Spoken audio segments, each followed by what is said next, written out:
morning and welcome to We Are the South Stand. It's Saturday morning. It is Saturday morning. The weather is. It's a beautiful summer's day. The breeze is stupendous. I want to dance. Let me show you how. The weather's all right. It's not that nice. It's not here. The weather's shit here. Oh, good. Well, I'm glad it is, Alan.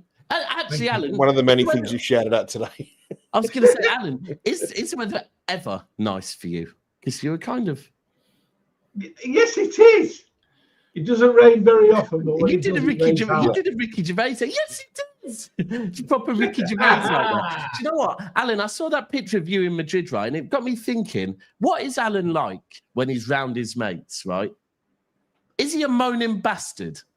And actually, you look like you might actually be the life and soul of the party, Alan. I am. You are. He's just another version of Victor Meldrew, though. Just constantly whinging and whining. I don't believe it. This is rubbish. And, yeah. Hold on a minute. Right. I'm sure you all remember seeing, was it this? Florian. Oh, art thou Florian? I believe you're looking for a new football club, my mate. Hey, England. The flashing lights. Alan, are you trying to do it at the moment? No. Yeah, it's got like a little strobe going on in the background. I've got a bulb that started to flash. I need to change the bulb. We know. Just so you know, the thing to do on YouTube, I don't know if any of you lot have come across it. Patrick, you might have on Never Fail. There's this thing that I always notice on streams, right? Someone's smoke alarm needs a new battery. I don't know if you've ever been on stream with someone whose smoke alarm needs a new battery, right? And all you can hear is like every 1 minute, this beeping noise in the background. Yeah. But it is it's like the one thing that must be global, the fucking smoke alarm battery noise. Yeah. Everyone knows it. And let's be honest, and a lot of us, we just take the batteries out in it. Because I don't know why, but am I right? Smoke detectors are the most difficult thing to take down in the world. Just to change the batteries. Like you have to twist them in a certain way with a fucking knife in a position that like you have to hold while you're twisting it. Depends what you're talking about, like Daps, because if you're in a bungalow, different story compared to say like a high ceiling like Parisian style apartment or something. Oh, there's a big comparison. Yeah. No, I mean, even here, like, I can reach mine, but it's honestly, I've cut my hands trying to take the fucking smoke detector off just to change the battery. Yeah, I know you mean. It's like, if you don't get a good grip on it, you feel like it's changing your fingerprint almost. It's just removing your fingerprint. You have to do everything in a certain way. And, like, I honestly think one of the most watched instructions on YouTube is probably the one that's how to take your smoke detector down, right? Because everyone has to go for it. Right. So let me check the likes because 103, perfect. So I said I wanted 100. 1 second, it's just doing my head in that. I mean, it's doing our head as well, Alan. Right. So I know a lot of you. If there's anybody out there who deals with like epilepsy or something like that, we apologize. You're gone. No, sorry about that. Flashing lights and stuff. There is something beautiful about seeing Alan walk back to the to his seat in his tracksuit. I can't lie. Right. So a lot of you've been asking about Big Steve. Where is he? What's he up to? Why hasn't he been on the channel for a while? Obviously, just to confirm, as I said before, this is mine and Steve's channel. We've started this together. Steve has been unwell. Steve also runs 3 businesses. And at the moment, he is out in South Africa. Checked in. He's in the motherland. He's in the motherland. He is in the. And do you know what? I'll be honest with you. So Steve, Steve was a bit unwell before he went away, and obviously he was a little bit apprehensive about what the trip would hold, what it would be like. Bro, I spoke to him this morning. Right, he's chilling by the pool. I thought it's going to be. It looks beautiful over there, but he said it's winter over there, so it's not. It's a heat that can stand. He said the love he's being shown over there is absolutely insane. It was hilarious. So Steve sat there eating breakfast, and all you can see is Tobes every 30 seconds run past. Right, Tobes is out fucking running around the villa repeatedly while Steve's tucking into his breakfast. But no, he said he's having a mint time over there. When he gets back, Blues, he said, yeah, he loves all the work I'm putting in, and he is going to be on the channel a lot more. We're going to get a schedule together where he's going to be on 2, 3, 4 times a week. However, I just thought I would bring you 2 clips of Steve,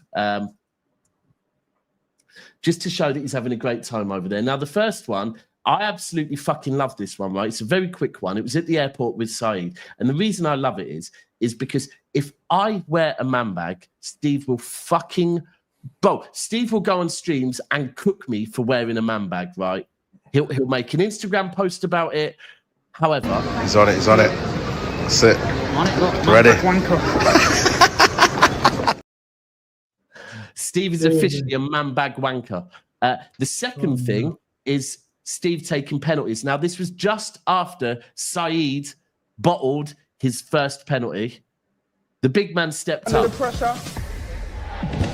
Hey. He slotted. That was the best one, yeah? Nice. After Saeed missing on level 1, just had to get it done there. Let's go. Have any of you lot ever had a go on one of them? No, never.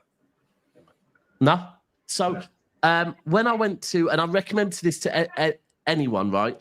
If anyone ever goes to Abu Dhabi, right, in their shopping mall, the one that is attached to Ferrari World, so the one on Yas Island, there's a City Shop, right?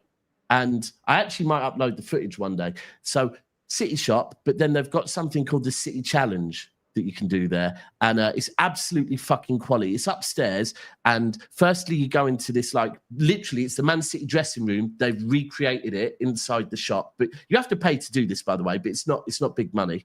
But firstly you go into a replica of the Manchester City dressing room, and Pep does a little team talk. Then you go off into this room where they've got like loads of different challenges. So they've got one of those, and I'm telling you now, they're fucking difficult, you know. They're proper difficult, because I don't know how they work, but they've got loads of different challenges. Like one of them is a jumping challenge, and it's called, and each one's by a different player. So the jumping challenge is the John Stones challenge. You've got to see how high you can jump, loads of different things. But anyone that ever goes there, I recommend you do it. Right, now let's talk Manchester City. Actually, no, how are you all today? Good. Patrick? Good. I think everyone is good. I'm good. I'm okay. It's not a lovely Saturday. The weather is horrible. Yeah. Not too bad here. No, it's Just all on right. early's You at know what, work at the I moment, think so my energy for night shows over here isn't the same, but all good otherwise. Yeah, it's all good. Right. I've Any had of you watch, a lazy day, so it's rained all day. So I've done any of nothing. you watch football? Any of you watch any of the internationals? Yeah, I did. Yeah. I think I've watched most of them. Yeah. So I watched Australia beat Japan. So as long Yeah. as we don't lose 8-0 away in Saudi Arabia on Wednesday, I think it is, we'll qualify. So that's something that we really look forward to, because the first time in a long time we're actually going to qualify automatically and not have to go through like Honduras away. Yeah, Three it's months the before stress the- of it, isn't it? 3 months before the tournament. Yeah. Do you know the bit that surprised me a little bit, right, is, and it proper threw me. I mean, to be honest with you, I did a watch long on Big Up for the Norway game yesterday. Is I was surprised at how soon, because the World Cup's next year, right? Yeah. Yep. The qualifiers start. I always thought the qualifiers started a good 2 years before, but some teams, I believe, haven't even started their qualifiers. Norway, though, and this is really good news. Norway have got 9 points out of 9 points, and I like that, right? Because there will always be this narrative, yeah, with Haaland. Whatever Haaland does, there will be this narrative. Oh well, if he's that good, he'll carry his team to a World Cup, right? I want to see Haaland in a World Cup, and so far, And Oscar Bob. I'll Oscar Bob. oh, and of course, Oscar Bob. But, bro, the levels that Haaland is going to reach in his career, I mean, to be honest, has already reached. It will always be a stick to hit him with is, oh, but you haven't got your country to the World Cup, right? Now, not only did Norway... You could say that about George Best, though, couldn't you? Yes, and people will have. That's what I'm saying, Alan. Yeah, it's not a stick I'll ever beat him with, but it is a stick because people are trying to find any way to beat Haaland down and anything to do with City. And that's No. the one they used. You're right about that. They used the It World is. Cup thing. Yeah, they used the World Cup Always thing. use it. Funny We enough, know funny this enough, with De Bruyne. yeah, funny enough, they ignore that there's also Odegaard in that team who's the captain. But Big facts, Bob. But who is the captain? But I don't know if Patrick, did you watch the game last night? I did watch it for a little while. I was impressed by that left winger, Nusa. I've always been impressed with him. What a goal. Oh my god, Yeah. he's no nonsense. He's like he goes out. I was also impressed by Dogu, by the way. Very good. And I didn't watch the Belgium game. Belgium drew 1-1, right? Yeah, they drew 1-1. Yeah, yesterday I sent clips of Dogu to somebody who said Dogu can play with the 4-back.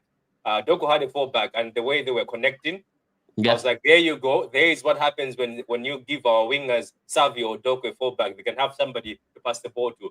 But big up to what's his name? Kusanov also. Kusanov. Yeah, Uzbekistan, first time in history Uzbekistan qualified for a World Cup. Again, and this is the thing. We want as many of our players. I mean, technically, we probably don't because we want them to have a break. But we want as many of our players at the World Cup as possible. But no, I mean, it's funny with the Nusa guy because literally now we must sign him. That's what I saw. Literally, we now must sign him. He's had one good game. We must sign him. Apparently, he's injury. But no, the one thing I would say, don't every toy.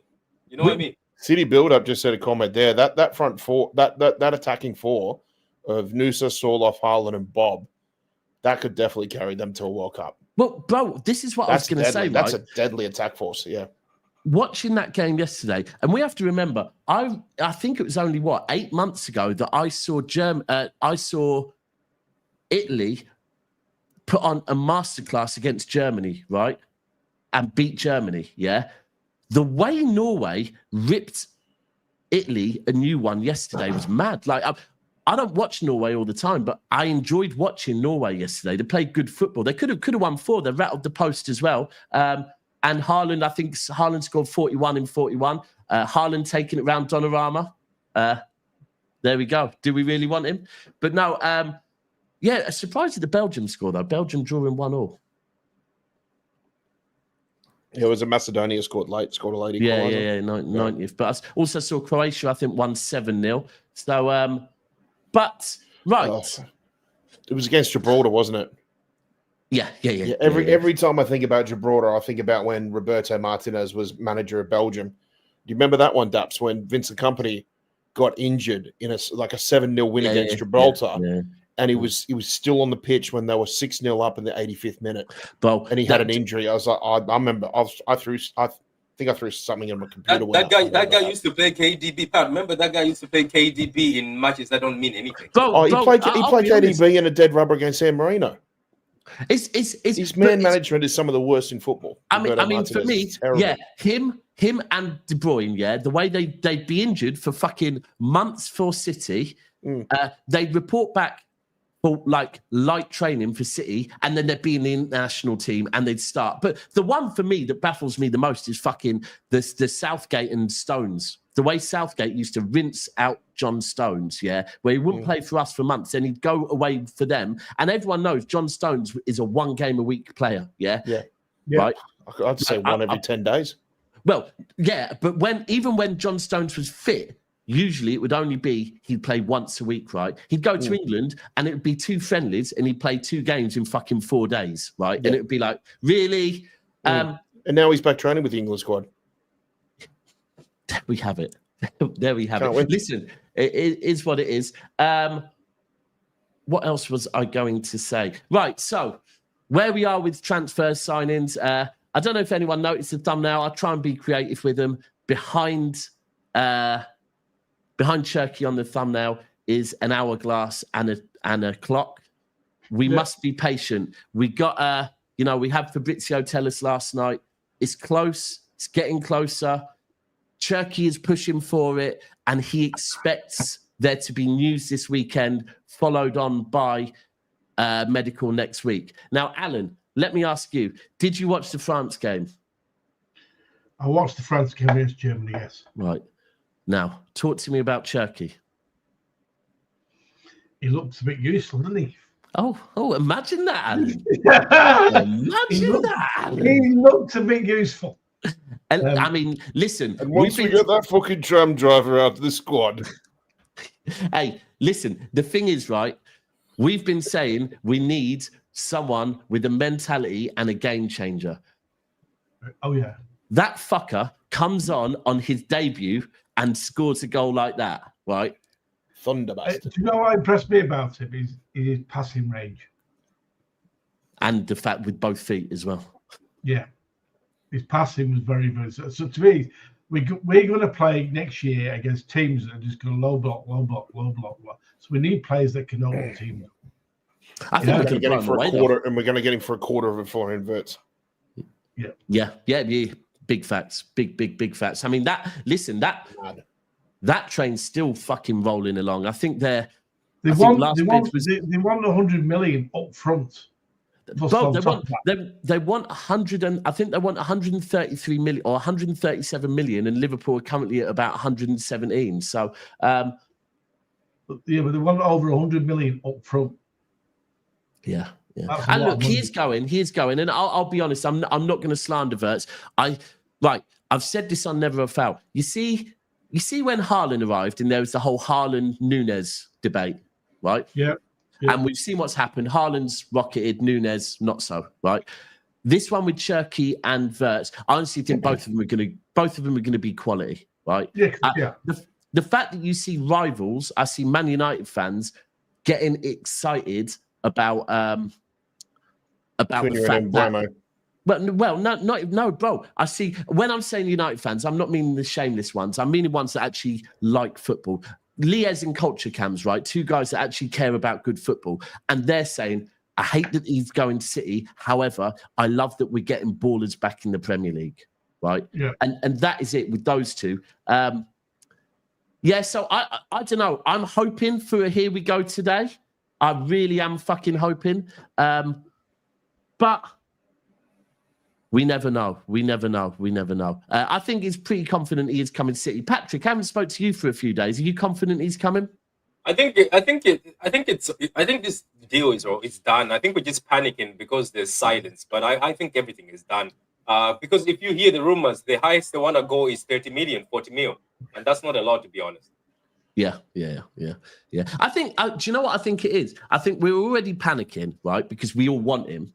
But then I think that France game, like I just had images in my head of the PSG owner just looking at their chairman and going, "Are we in for this guy? Because he's French." And bro, as long as Todd Bowley is in charge of fucking Chelsea, that erratic fucker could come in for anyone at any point, right? I don't think City are going to let this one go. I think so, but I think this one they'll show. I think maybe because I think maybe this was the first choice, but I think this one they'll show chest. I think this one they would just close it. They would close it. We have to. Don't forget PSG went after him. Remember the PSG went after him and he did not move. Dortmund went after him, and there's an issue, by the way. I don't know if you guys have heard. It's actually Lyon trying to. They made a gentleman agreement. Again, players should stop making these gentleman agreements. Look at Kane. So they made a gentleman agreement that if somebody comes with 22.5 million euros, he can go. Now, apparently, things have flipped over. I think apparently they owe him 3 million because Dortmund came with 22 million. So Dortmund came with the money and they were supposed to let him go per agreement. Dortmund didn't offer enough, apparently. Didn't they? Apparently, Dortmund didn't offer quite enough, but City have, and therefore now, like, they owe him 3 million, isn't it? Yeah, they owe him 3 million or something. If they say no, Bro, I don't know. Give them the 30. Give them the 30. I think the thing is that, like I was saying yesterday, it's in football, right? We all know how football owners are, right? Let's not even just say football owners.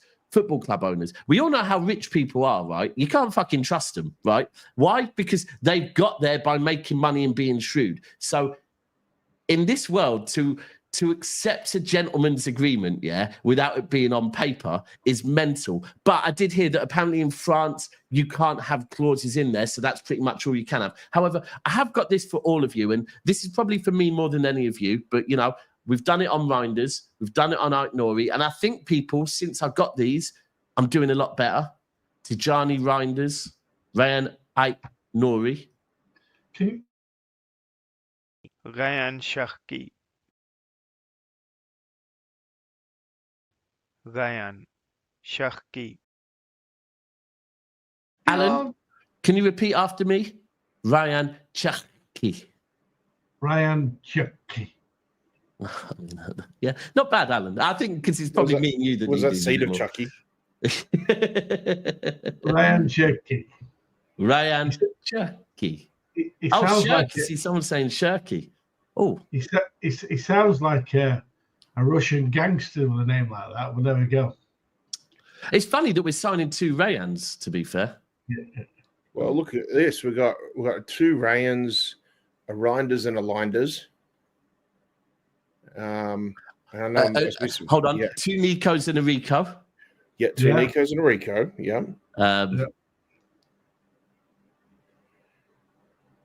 A Bob and a Knob. You can decide who the knob is, but that was poor. Sorry. I'm trying to find a way. So my granddad always used to tell me this joke, right? And I'm trying to find a way to say this right. He always used to say at Christmas, "I don't eat turkey; it's foul."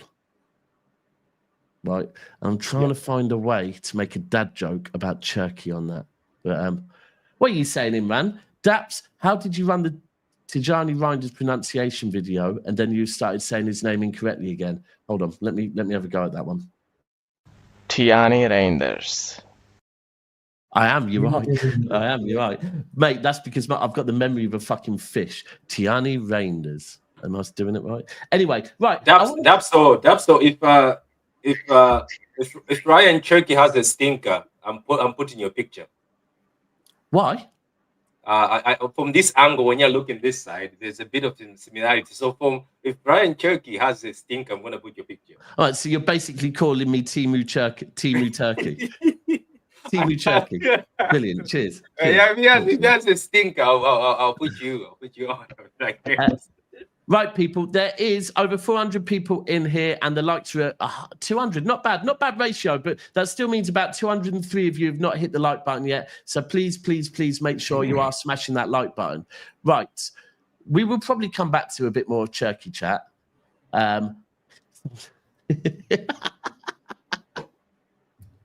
Listen, he's going to bed soon. It does look like he's rolling a split.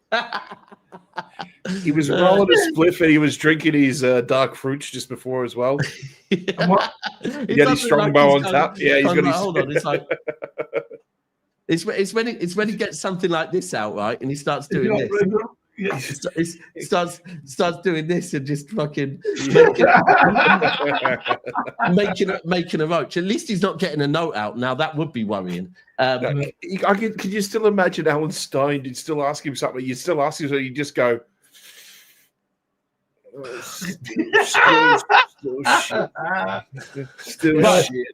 I want to play you guys something quickly. Don't know if any of you've seen it, and you can tell me afterwards who it is. But shout out to whoever the man in the middle of this clip is, because he's got bollocks because he went on and told them you're fucking obsessed. You Dara, I mean, 6 months today. Yep. Since the Independent Commission received the final submissions into the hearing, into the 115 charges against Manchester City. Is that still going on? Well, exactly. I mean, it's kind of frozen in time, isn't it? And all this transfer activity is going on meantime. And City carrying on, having a splurge in the market. Sorry, why wouldn't they? It's innocent until proven guilty. So, sorry, you're accused of a crime, you're on bail or whatever you are. What, you're not allowed to go and have dinner, you're not allowed to go shop, you're not allowed to do normal things in life or normal things at work? But what should it tell me then? What should it tell us then, Dara, that they're super confident? Of course they are. Of any outcome. They got the best lawyers in the world. Of the right outcome. And the reality is they're probably going to win. Is this not on the Premier League now? I mean, it's been going on for so long. Yeah. We need a decision. 6 months. City fans deserve a decision. Pep Guardiola deserves a decision. You guys are obsessing over this a bit too much. I don't think Pep Guardiola cares. He signed a new deal. Yeah. I don't think the people that spent 400 million on since January care. They're going to get on with playing. And I don't think their fans care either. Dara, I think the fans care because of the relegated. No, but at the moment, Dara, hear me out. Yep. At the moment, if you're a fan of a rival club. You know what's fascinating? He's a that guy in the, Liverpool fan, that guy in the right? middle, I was listening to some of the things he said before. he's a Liverpool fan. Dara, whatever his name is, he was absolutely rinsing Crooks as well too. Yeah, he was tearing pieces, not just about that, but other things as well. Is he not the chairman of a lower league? Peterborough. Someone said he's the chairman Yeah, of Peterborough. Peterborough. Yeah. And I'm sorry, I must say, Adonis for mentioning that. Yeah, I must say, this is hilarious. Yeah, here's the reason. Apparently, check the badge. Arsenal. He owns a club, so he doesn't want to be sued. Of course, that is the only reason he called out TalkSport. I love the way he actually said, "You lot are obsessed at this point." And even Crookie, to be fair, even Crookie said, it's the Premier League, because this is what's really pissing me off, right? I have Wolfie come on Never a Foul, right? Yeah. And he says to me, "What's going on with 115 Daps?" And I'm like the other day, we were talking about transfers, and he's like, "Anyway, what's going on with 115? I was like, "Bro, really? Like, I don't know, bro. What do you want me to say to that?" He's like, "No, come on." Yeah. And we always get City fans are acting like it isn't there. Trust me, for 2.5 years, we wish we could act like it wasn't fucking there. You lot remind us about 115 every 5 minutes, right? We're not acting like it's not there. We're just waiting because we know the same as everyone else knows, right? But then he started going, "Well, Man City are dragging this on." And I go, "Hold on a second. Why are we dragging it on?" Right. Well, I've been through the court systems in the UK quite a few times, right? I've been on fucking bail, right, for many, many, many months, and had to go to court and go to court and go to court and go to court and go to court. And then even once you've gone to court, you still then put on bail sometimes where you have a pre-sentence report, then all that shit, right? And that is not on me. I'm frustrated at the fucking court. Manchester City, the trial finished in December, right? Yeah. How is it possibly Manchester City that are dragging on a decision being made, right? Yeah, correct. So how people are going, "Oh, City are dragging this on." No. City have done everything they can do in the court of law. We're here waiting. I want to bring up a quick point about that. Now, obviously, I can't remember the guy, but the guy who interviews Khaldun at the end of every season, he obviously did his seasonal. Got any updates on 115? The way Khaldun not sort of shut it down, but basically said, like, "Look, it's a matter of the judiciary and that sort of stuff, and we'll just wait and see." I think he was just sort of slightly deflecting that because maybe I think they're expecting something to come in the near future. I think he's just going to say, "I'm not going to say anything because a lot more is going to be said when the time is right." And I think that time is going to be sooner rather than later. The club know what's happened. Here we go. Of course, City dragging it out further. No, you absolute sausage, right? Right. If this was still in court, right? Yeah. If this was still, don't be naive. No, but I'm not being naive. I know the court system. If we were still in trial, yes, we could be dragging it out, right? The trial is done, right? Done, yeah. This is now not City. This is now whether it be the fucking people. It's not even a trial; it's a judiciary.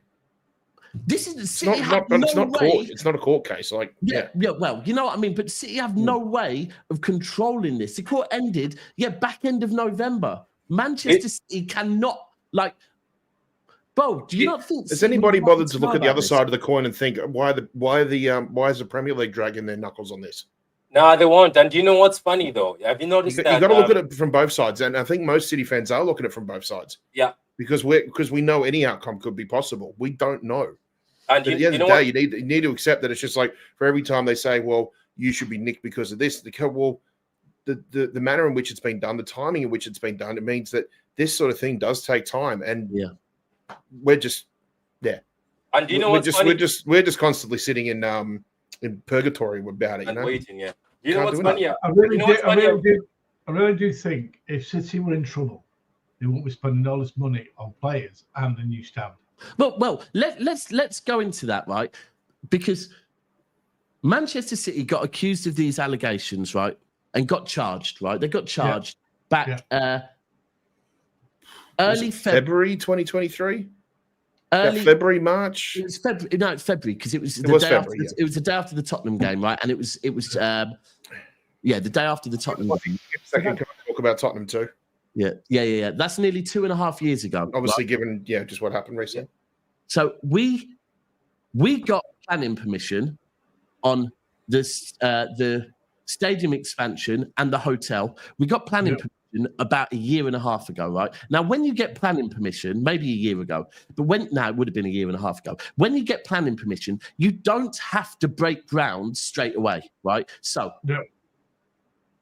if Manchester City had any thought that they might get relegated, right, we would not break ground on a third tier in the stadium and a fuck-off hotel. Why would we not break ground? Because, listen, all you rivals tell us that outside of Manchester, we have no fans, right, that we're a tiny little club, right? Now, if that's true, because that's what you tell us, and we get relegated, why the fuck would we need a third tier and a fuck-off hotel for tourists? Because ain't no tourists coming to see Man City. So we already know by the fact that we've pressed on with that, that the club are extremely confident. But now you are right.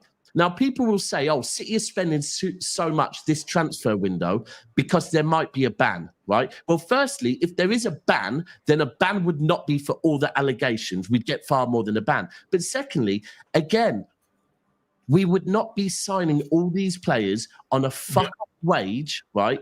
Correct. If we face it, and let's be honest, these players will ask questions. I know, like Haaland doesn't have any sort of clause in his contract, right? But he will have asked questions. Cherki's agent will have asked questions. They will have said, "Oh, by the way, 115, what's going on with that?" Right? What? Like, honestly, there's no way that Khaldoon, Viana, and Cherki haven't had to have a bit of a conversation about the charges, right? And give a bit of reassurances. Are you not surprised by all this? When we were losing and being slapped about this season and we were doing badly, nobody was talking about 115. As soon as City has done deals with Reijnders, has done these deals that are so low, the 115 has come out again. This is what happens. As soon as we do something nice or something that's worth surprises people, that how are they doing these deals? This is the reason. If we paid over the odds, they wouldn't care. If we paid like Reijnders, if we paid over the odds, they're just looking at the 46. They're like, how are they doing this? It's just pain. This is pain from rivals, and they actually brought it back as soon as they did the article by Talksport saying, oh, these guys are having a trio swoop. They're swooping 3 players for such a low price. Immediately they started talking about 115 again. But when we were losing this season, 115 was gone. Oh yeah, 100%. Yeah, 115. I didn't hear any 115 anymore when we were losing. It's only even if you talk about Wolfie, even though we're close to him, he started talking about it when City got back into the top 5 thing and we were on his back now. It's just how it is. It's just how it is. It's another one of those things that what we've learned over the years is, I always say this. I remember when people used to ask me who I support. By the way, thanks, Mr. Rayan Cherki, for letting us know what they told your agent.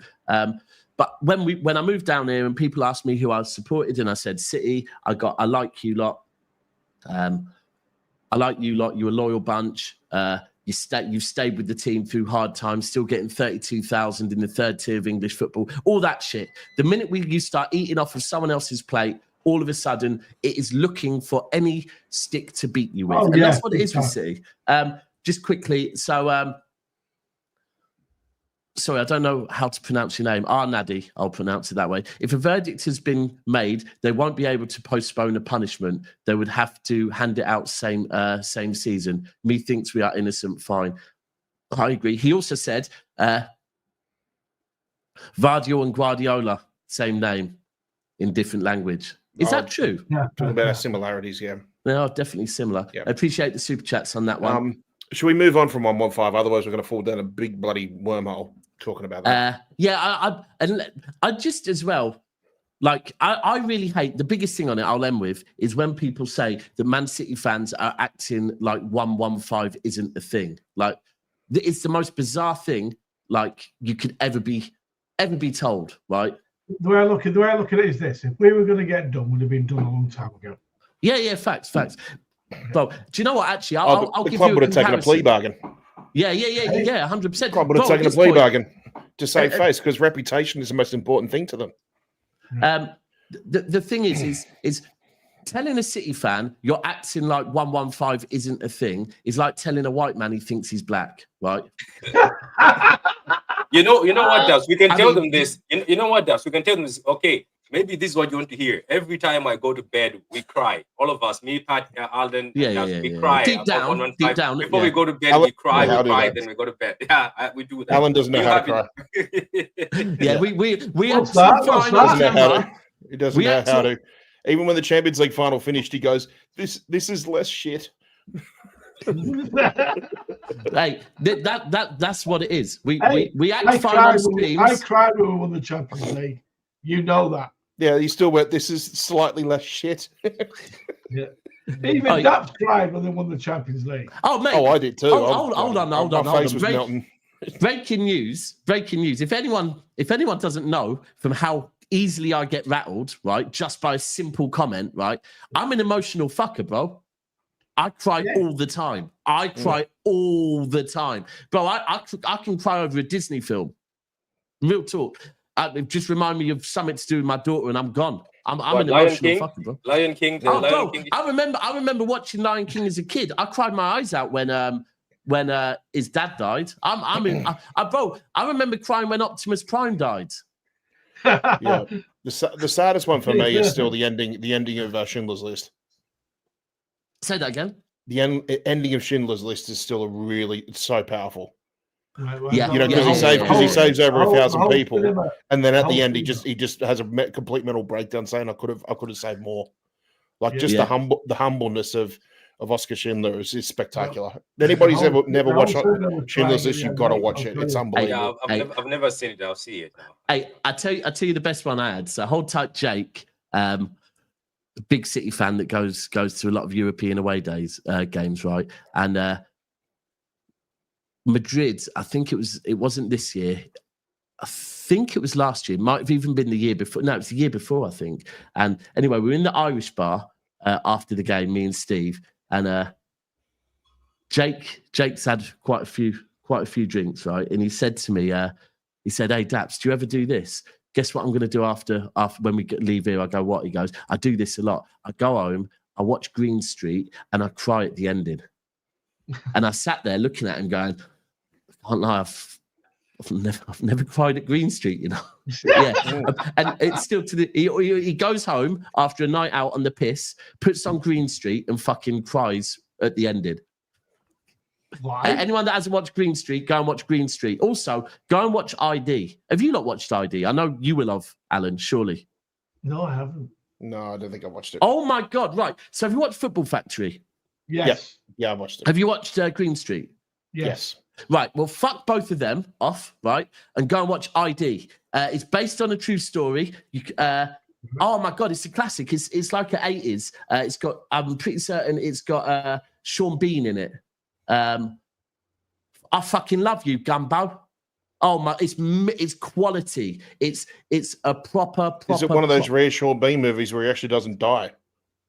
No, he doesn't die. He doesn't die. Mate, wow, honestly. Okay, that's a rare one. That's a rare one. Bro, he dies all the time, doesn't he? He dies. Oh, God, yeah. He died in This Is Our City. It's our city. And then the scouts throw him Yeah. He dies in This Is Our City. Yeah. I tell you what, he didn't die in, though.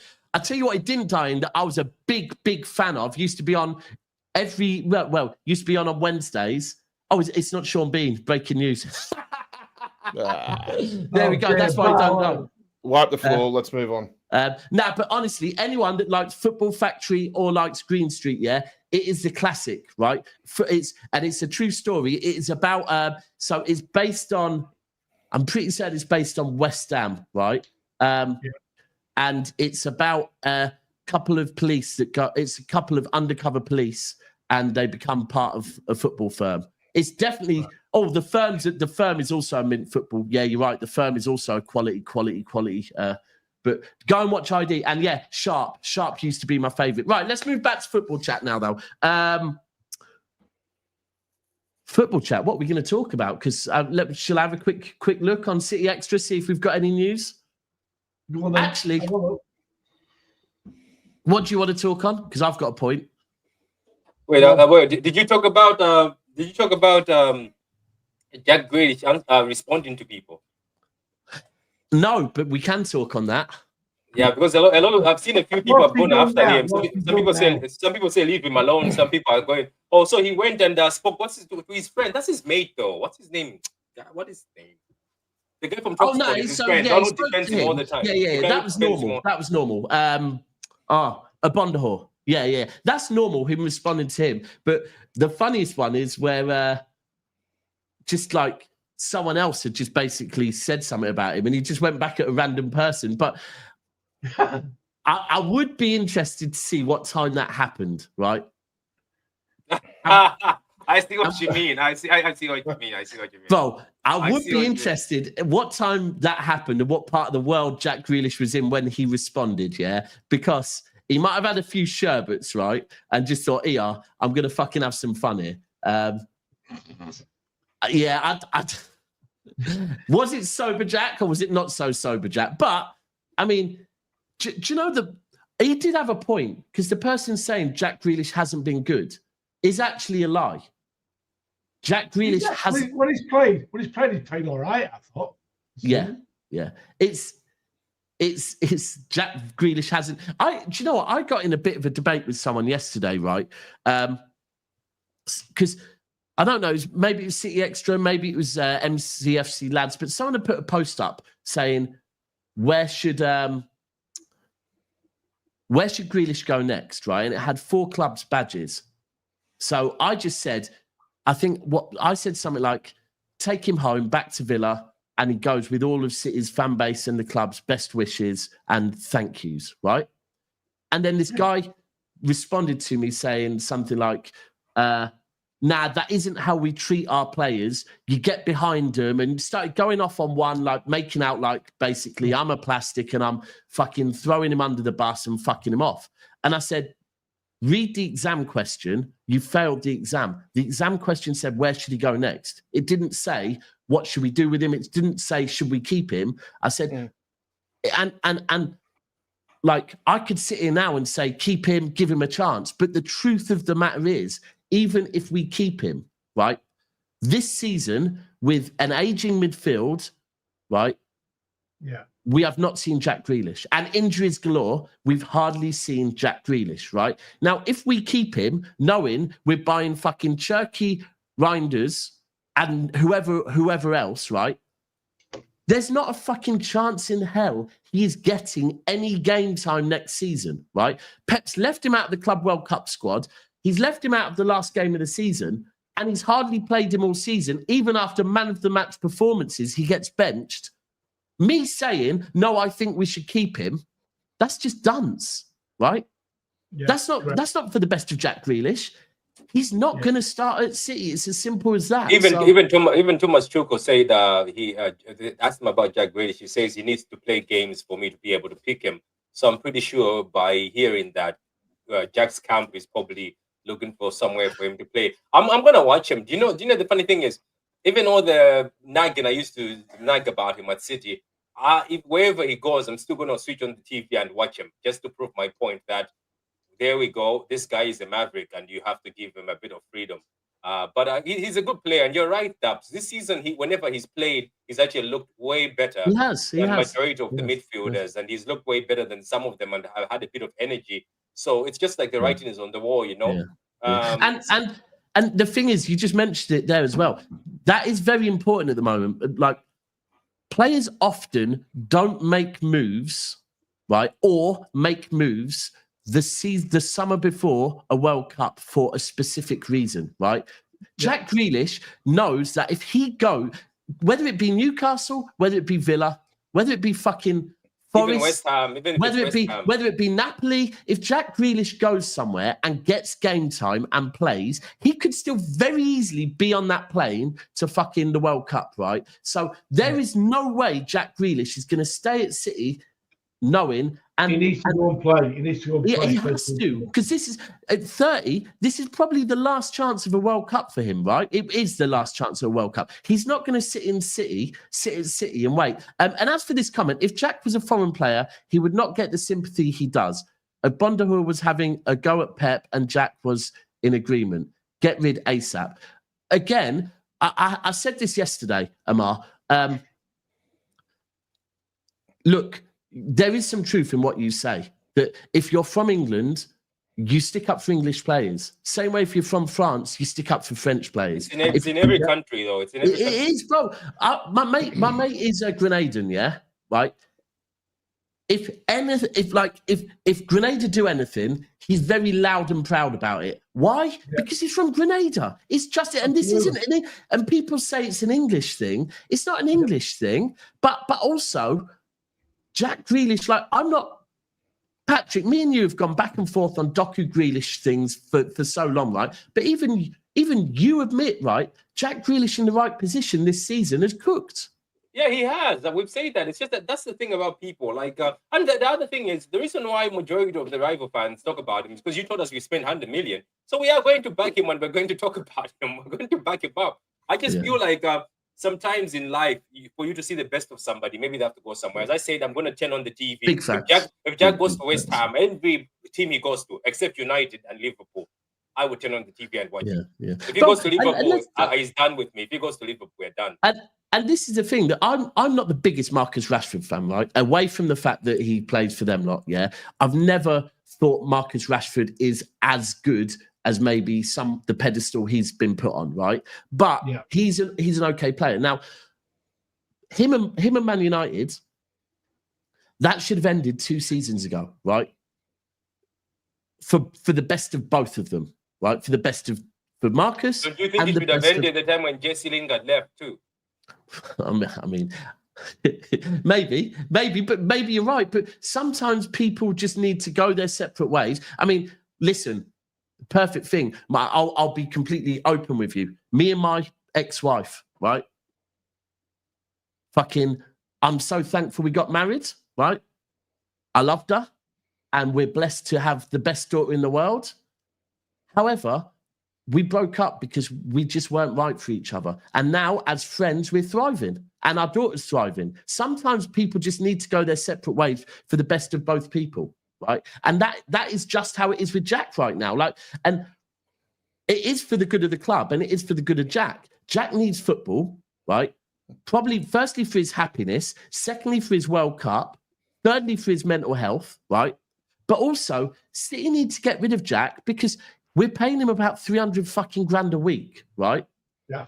And also, every game Jack doesn't play, Jack is getting less happy. And I'll be honest with you, that will have an impact on some players in the dressing room because we know that Jack is a popular person. So we just need to part ways, man. It's not disrespect. It's nothing like that. This is spot on. Thank you, Jack, for your contribution to the treble and the season after. And this season, thank you for all the contribution, but it's time to go separate ways. Yep, it is. It is. He knows that. As a person, Jack Grealish is a good guy. We've all seen that. Yeah. So there's no point in having a go at him. He's actually a good person. No. I think he might have to take a pay cut. I think that's a valid one, and we just have to look at that. Right. Next question. Akanji's statement. How do you feel about it? Have you not seen it? No, about the club. Well, so he's pretty much came out right. For me, it's not about what he said; it's the timing. I think he said it's not just the timing; it's who's actually saying it. If it was someone who played all 50, if it was someone who'd played nearly all 60 games all season, yes, okay, 100%. But not someone who missed the best part of about 2/3 of the bloody season. What is it? Yeah. I don't know. It felt like he missed about 2/3 of the season. I think people are asking for the statement. They said, let me.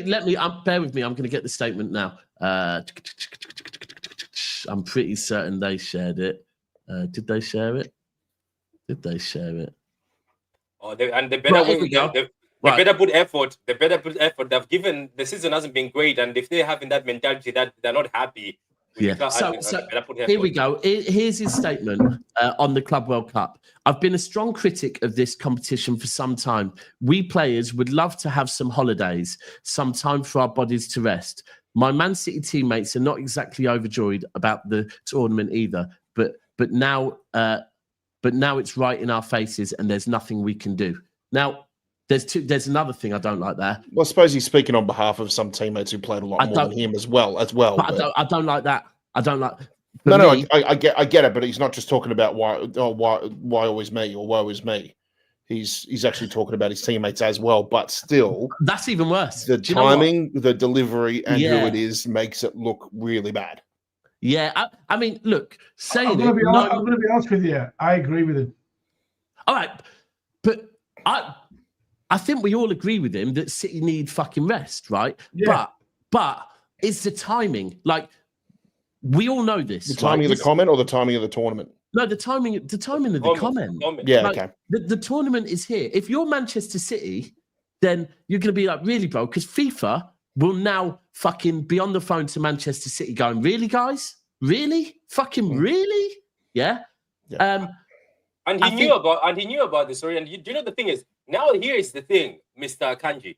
If you drop a stinker in the Club World Cup, people will be after you. They'll be like, buddy. So you're down in, because the thing is, this is what I'm asking about. It's a bit unfair. I said it already that from the beginning, that why is this tournament here? But I think now people, if these guys start down in twos, or even though maybe they don't down twos or they get beaten in this tournament, people start saying, oh, so you guys don't really want this. Yeah, I don't know. It's gonna be. It's a very. I think he shouldn't have commented. He should have just. I'll be honest, Patrick. I'll be honest with you. They haven't even got the best sides in Europe in the competition. After the signings, even after the signings, Liverpool they got some. Napoli not there. PSG's there, right? But Alan, PSG is. That's it. Yeah, but Liverpool not there. Yeah, but Bayern is there though. Bayern is there. Bayern is there. You've got Inter Miami, who didn't even win anything in America, are playing. I wonder why. Yeah, well, that's location, Alan. That's location, and the fact that they're probably the most heavily represented. There's a way of qualifying for things, right? There's a way of qualifying things, yeah. When you're organising something of this size, right, there has to be a way to qualify. Now, I do hear what you're saying, but also, if you're saying it needs to be all the best teams, then we might as well fucking not call it a Club World Cup, right? You have to have people from different places in there. So, you do have to have them in there. I do hear what you're saying. And by the way, I don't think it's ideal, but we're talking about the statement. And the other thing is, if he wants to make a statement, it's one thing.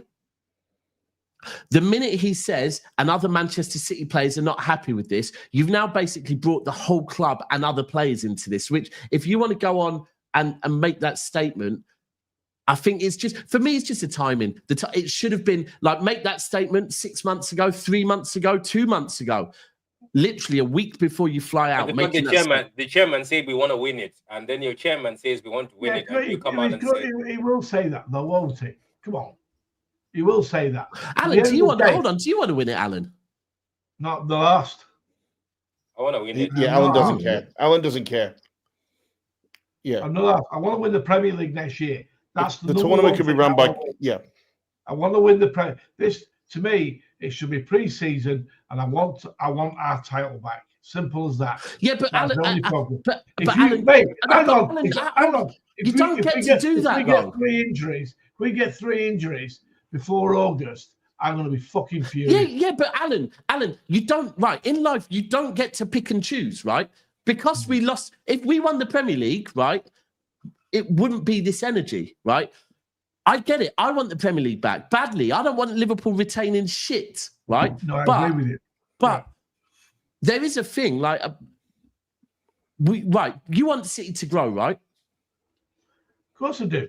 Right. You want City to keep winning. I don't want to come across like I don't agree with you, because I do with the rest thing massively, yeah. And I think we have to manage it very carefully, very, very carefully. But like, this is the first tournament. Will it be a fast long term? We don't know, right? Because it's the first time of it, yeah. But we've been very proud about that badge on our. I ain't got it on this one. This is an older shirt. We've been very proud about that, right? We have been very, very, very. What's going on here, Si? I'm going to address that in a minute, Simon. We're very proud of that badge, right? We want to retain it, surely, yeah? Because we are the ones that retain things. We want to retain it, and we want to be the first to win it. And also, let's be honest, it brings us some money as well. So, I don't know. Do you know what the big thing is? Do you know what the thing for me is, Daps? And I think Akanji I think was what's one- sorry, Alan, just quickly. I think what's misleading a lot of people about this competition, and of course we can talk about FIFA and what they've been for so many years and things like that. That's totally understandable. Yeah. But I think the problem that we have is we're looking at this from different perspectives as to in terms of timing compared to the end of one season to the start of another season. Yeah. We've just come off the back of a poor season. We've just, we've got players that are dropping like flies with injuries and that, and we're concerned that now they're going to be injured again when they should be relaxing on a beach or somewhere in the Mediterranean. But what we need to remember is that the reason we are in this competition is because it's an extension of the greatest season we have ever had in this club's history. That's part of what happens that comes with that success. You are going to be expected to play more tournaments. You are going to be expected to be invited to more opportunities to play for more trophies and things like that. Yeah. I think in the long term, I think this idea of like this extended competition every 4 years will probably be better than, say, the Champions League winner having to fly to the other side of the world and spend just 4 or 5 days there, play 2 matches, and then try and reset and go again in Europe or England or wherever they are. I think that eventually makes sense. I think what FIFA probably has to do is they probably have to look at it in a way where it has to coincide more with either right at the end of a season or right at the start of a season. Because at the end of the day, European clubs can look at that and go, well, we still got our match fitness. We continue going once the season's over. Or this is a great way to get ourselves ready for the start of the actual season in the Premier League, Champions League, domestic cups. That makes sense, yeah. So it is very start-stop. I think it's poor sort of organization from FIFA. I think they, FIFA talks about them being a global organization, but let's be honest, they're really just UEFA's just a puppet of them, or vice versa, whichever way you want to look at it. I think what they really should have been looking at was having this competition starting in July to the point where it basically finishes literally like the week before Community Shield or the weekend of Community Shield or something like that. So I think better preparation needs to be put in place for it. No problems with the competition itself. Again, prize money is appealing because at the end of the day, when we think of FIFA, that's all they care about is money anyway. So why don't we do the same thing? But yeah, look, I can understand why people are a bit out of sorts and a bit out of favor with it. But again, for me, it's an extension of that 23 season and everything we did. So we might as well go and try and add a bit more of a nice cherry on top to the icing we already have on top of our massive cake. So that's just the way I say it. I don't know. I want to win it. I don't know. Maybe it's just me. I just want to win it. I don't want in any way, shape, or form either PSG to go on and just scoop it, because PSG have also made a statement and say we are going there to make sure that we show the world that we're the best team. I think this is just redemption, and I think Pep Guardiola, with his injured ego this season, will go there to say, you know what, we make a statement here. It's just unfortunately that like I get what Akanji is saying, but you're right, Dub. Sometimes when you make those statements, don't throw in your classmates. Yeah, you know what I mean? Even at school, you'd make something at the headmaster's office. You'd be like, I'm guilty, but you don't say, oh, the rest of the class thinks like this. Just leave it. And I'm pretty sure there's going to be a conversation. There's going to be a conversation. I get where he's coming from, but there's going to be a conversation. We'll see anyway. But Pat is right, 100%. Maybe they should have done this in the preseason period. In that way, maybe. And also, too, Pat, it's like you take away the teams from Europe or follow the European season. The rest of them are all mostly from the Americas. They follow the calendar year. It doesn't affect them. This is right in the guts of when they're picking up, getting ready to go charge for their local league titles or local cups and things like that. So this is perfect timing for them. And that's I said on McCurdy Way dozens of times. I've said I think the toughest teams to play will be the South American teams because they'll be match ready. And as we all know, every time a club from Europe goes to this Club World Cup, they always know that their biggest rival or biggest challenger is going to be a South American team because they treat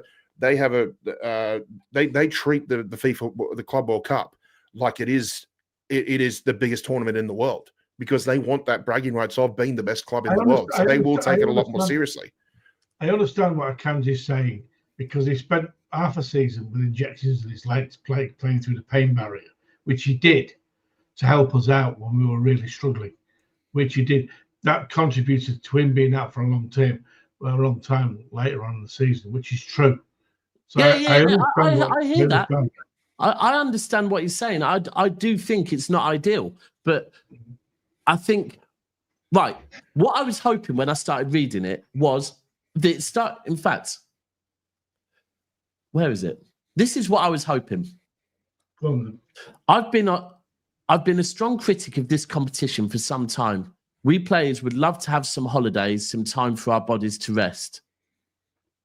But it's now in our faces, and I'm actually looking forward to getting over there. We're all excited to going over there and competing and trying to bring the fans another trophy, right? Sounds like he's trying to cover all bases, where he's saying, like, care about the players, but at the same time, we'll play. No. I just added that last bit. Oh, he didn't say that. That's what I was hoping. When he said, now it's in our faces, I was hoping he was going to say, because, you know, like, I'll be honest, there's times where I arrange to do something, then the night before, you're like, fucking hell, I can't really be bothered, you know. But then the morning, you wake up in the morning and you go, do you know what? Actually, I'm going to go and make the most of it. And fucking actually, I could end up having a bit of a laugh here. That's what I thought he was going to come with. Instead, he comes with basically more negativity. I just think, fucking hell. All right, well, I guess you're not going to want to play. And maybe, do you know what? Akanji probably won't play that much. I think we're going to see this. This is a thing I think a lot of us do want to see, is we want to see Kuzanov play. We want to see Vitor Hayes play. We want to see Echeverri play. We want to see some of the fringe and the younger players. And then the players that do want to get the opposition we played first up, the first two games, with all due respect to Wydad and Alain, there is a good opportunity to play the younger players. Yeah. Because this will be a good experience for them. Yeah. Exactly that.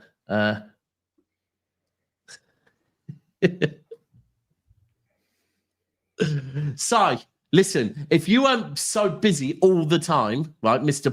International Playboy, you'd be on here a bit more often, but my bad, and I will make sure I start sharing the link with you more. I'm just going to start sending you the link, and we'll just see if you turn up or not. Right, I'm it's like, Si, how do you say "damn brag" in Danish? What does that mean? Because he's saying he accused you saying that you told Si he had no personality. So I was like, what's Danish for damn brag? exactly, damn brag. I think they're talking about you here, Si. He's lost his hunger with mentality like that. Yeah, been on a few shows. About me. Let me tell you. No, he's talking about Si. Been on a few shows with LB, and now all of a sudden he's an international playboy. He's got no time for me over here now. Right, no more news. We will keep our ears to the street. We are hoping for that big. Actually, here's a little bit of news. Netherlands managers said Teijanni will have his medical with City tomorrow. Hopefully, Ait Nouri will as well. That would be good to get them both done. And Cherki soon come. Before we go, Dubs, I just wanted to quickly say something about Ange and what's just happened there. Yeah. I think with this situation, we can first of all we can look at it and say thank God we're not Spurs fans, but just as coming from an Australian who's followed the Australian game for a very, very long time, when you see someone like an Ange Postecoglou who has his own idea on how he wants to play football, and he's able to come in and do the things that he did across many leagues all around the world in such a short space of time, to basically then all of a sudden have that all taken away from you and basically be shown the door by a chairman of a club who is more concerned about his own control of that club than worrying about actually progressing the club that he is running. And I think it's absolutely disgusting that what Daniel Levy has done. I can understand that, yes, the Premier League is the bread and butter to a lot of people. But the problem is that if you're talking about your success in the league is going to get you further in other competitions, well, then you basically still achieved your same goal. And then at the same time, you've also been able to take your team. You've been able to take your team away from being what was kind of a bit of a laughingstock in especially in English football for a long time. So I think it's very, very disappointing what Spurs have done in terms with Ange Postecoglou. I think any trophy is basically a stepping stone towards greater success. And I think that just the way that it's done, I just think, to me, it looks like it's more about Levy's. Levy's more worried about his image and how he wants to run the club than worried about what a manager wants to do. This decision was made at the end of the season before the Europa Cup final, right? They finished 17th, one place above relegation, with a lower points gathering than teams have gone down with. They got 39 points. They've not even hit the 40 mark, which is usually a cut point to get relegated. Then he wins the Euro by just basically scoring an own goal, which it was an own goal, not anything else, and then kicking the ball 100 meters every time they got the ball in any direction, which he did for the rest of the game, right? He plays zero football now, and the team are crap, right? And then he's going to give him 150 million to spend in the summer to get a Champions League team. I wouldn't trust him. No way. I'm not too worried about the performances, to be honest, Alan. I just think that at the end of the day, you play football to win trophies, and if you've got someone who runs a club who is more concerned about, it's basically saying that it's more along the lines to me of just like, why are you actually running this football club if you're so worried about getting rid of someone who's actually bought you a trophy, bought you success in such a long that has been lacking for such a long time, and now all of a sudden you just want to go and reset that? I don't understand. I don't understand it. I spoke to a lot of Spurs fans here, non-Aussie ones though, right? A lot of Spurs fans that I know. Yes, Leo, to Michael Shirley, who I know really well, who's down here. He's a massive Spurs fan, right? But fucking hate him as a manager. Can't stand it. He's clueless, absolutely clueless. And I agree with them. The biggest cut-off point when I saw them is when they played Chelsea last year at home, when he got 2 players sent off and then carried on attacking. Yeah, that was mad. That was mad. What was he doing? Yeah. And Chelsea just tore them apart. And I'm thinking, are you stupid or what? And this year they've lost 22 games this season in the Premier League. That's horrendous. Any other season, they would have gone down. Yeah.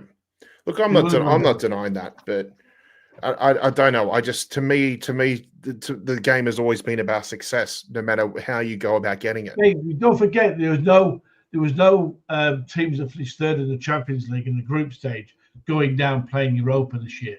So basically, you had very below average teams playing against them. That's why United and Tottenham got through. That's why. I don't know. It's such a difficult one because look, it's going to be an eternal tug of war. He broke. There are going to be some that, he broke the curse. He got them a trophy, right? He got Tottenham a trophy. Yeah. I think whatever happens, whatever club he goes to now, let's just raise his stocks even more. I think me personally, I probably would have got rid of him, but at the same time, I do still think there are bigger issues at Tottenham, and the issues are Daniel Levy, and the issue is that Daniel Levy will never back a manager the way they truly deserve to be backed. He's got rid of that lady who's been there for years, and one of the senior people, and he's also got rid of Scott Munn. Scott Munn's gone as well. Which again goes back to what I said, Alan, about it's all about Levy's control. But this is the thing. He wants all control of that club. But this is the thing. I hate to say it. Daniel Levy, Glazers, right? Same shit, different club, right? Yeah. That they can get rid of people and they can make out that they're making the right changes for the club. No. The right change for the club, if you actually care about the club, is for you to fuck off. Now, I will say, shout out to Daniel Levy for getting Tottenham to where they are, right? Because Tottenham, some of the conversations Tottenham in their own way, you could say. Yeah.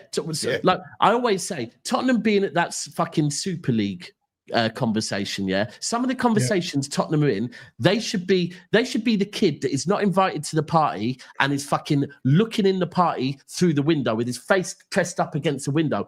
You have no right to be in this party, right? But and fair play to Daniel Levy getting Tottenham invited to these conversations, right?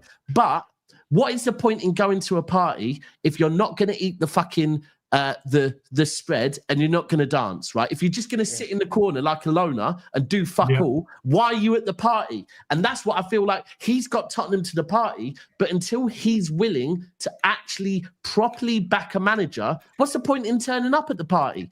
You've wasted. Well, don't forget. We all know who the Red Cartel are, and they're part of it. They're not part of it. Fucking, they're one of the leading forces of that. Like there is a reason. Daniel Levy with his media connections has huge influence. Bro, huge influence. This is a thing. We call it the Red Cartel, but let's be honest. Tottenham are the leaders of that cartel, right? And again, it's mental. How they are, fuck knows. Or maybe we do know. But the main thing is that, like, we've always seen it from Tottenham. Daniel Levy fucking hates Manchester City, right? He hates us, absolutely fucking hates us. We all know why, let's be honest. We all know why, but we're not going to get into that on this channel, but we all know why people don't get on. But look, Patrick, for what it's worth, what you said there, that is a prime example when people say, why do we stick up for Grealish? Because you stick up for your own, right? Yeah. And so I get it. Like, I totally understand that. Because I'm always going to stand up for the Ange side of things. Yeah, of course I get why people, the counter argument would be the operations. Alan, what you said, totally understand. But I'm always going to stand by Ange because at the end of the day, he did something that about 10 Spurs managers haven't been able to do. So yeah, that's what football's about. It's about success, whatever way you can. I can't lie, Julian and Ange. He looks like Daniel Levy's stunt double. Bro, I've been saying it from the start. They look like fucking twins. But anyway, right, people, we're out. Keep an eye on Twitter. If there is any breaking news, I might be back depending on how much I've had to drink because I'm not going to come on a stream smashed. We all know how that goes. But we're going to leave you. This is going to redirect over to Never a Foul. We're going live in about 15 minutes. So that gives you the perfect time to go over there. Make sure you hit the like button and then go and make yourself a tea, have a shit, whatever else you want to do, and come back at 1 p.m. And we're going to be talking football. Yeah. Until then, Alan's going to spark up. Yeah, exactly. He's been staring at it for the last half hour. I've got Leo ringing me now. Of course you do. On that note, here's a penalty, and then here's that great take on TalkSport one more time. You Dara, I mean, 6 months today. Yep. Since the Independent Commission received the final submissions into the hearing, 115 charges against Manchester City. Is that still going on? Well, exactly. I mean, it's kind of frozen in time, isn't it? And all this transfer activity is going on meantime. And City carrying on, having a splurge in the market. Sorry, why wouldn't they? It's innocent until proven guilty. So, sorry, you're accused of a crime, you're on bail or whatever you are. What, you're not allowed to go and have dinner, you're not allowed to go shop, you're not allowed to do normal things in life or normal things at work? But what should it tell me then? What should it tell us then, Dara, that they're super confident? Of course they are. Of any outcome. They got the best lawyers in the world. Of the right outcome. And the reality is they're probably going to win. Is this not on the Premier League now? I mean, it's been going on for so long. Yeah. We need a decision. 6 months. City fans deserve a decision. Pep Guardiola deserves a decision. You guys are obsessing over this a bit too much. I don't think Pep Guardiola cares. He signed a new deal. Yeah. I don't think the people that spent 400 million on since January care. They're going to get on with playing. And I don't think their fans care either. Dara, I think